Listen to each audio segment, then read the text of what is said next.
ए कुच्चू पुच्चू, तू तो गया कुच्चू पुच्चू।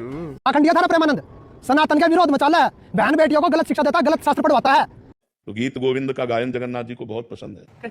पता है बाप ने भी ना बेरा होगा गीत गोविंद क्या हुआ है। तो देखो क्या लिख रहा है पेज नंबर 73 पे, श्री कृष्ण के पास जाकर उसकी छाती पर लेट जाओ और फिर विपरीत रति का सुख लूट कर बिजली के समान चमको।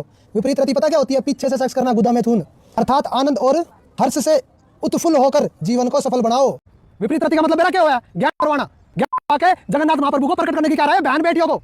इसलिए सनातनी तो संत रामपाल जी महाराज है। गीत गोविंद में गुदा द्वार दिख रहा है आपको?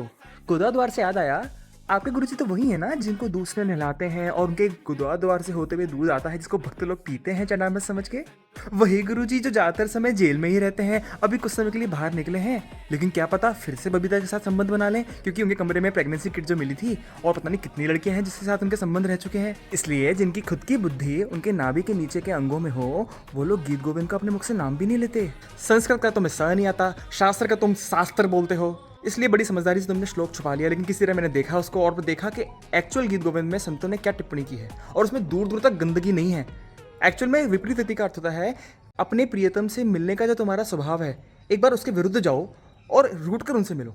बस भगवान अपनी शक्ति यानी राधा रानी के साथ जब रास विलास करते हैं या फिर आलिंगन चुंबन आदि करते हैं, तो वो रिप्रोडक्शन का प्रोसेस जो हार्मोनल रिएक्शन और एक दूसरे के गंद चाट के फिर अपनी सारे जूस को निकाल के सो जाने वाला प्रोसेस नहीं होता है। और तुमको ये कैसे समझ में आएगा? क्योंकि तुम्हारा जैसा मुंह है, तुमको हर जगह वही तो दिखाई देगा। अब जल्दी जाओ, जाके तुम्हें अपने गुरुजी का चरणामृत भी तो पीना है, सॉरी गुदामृत।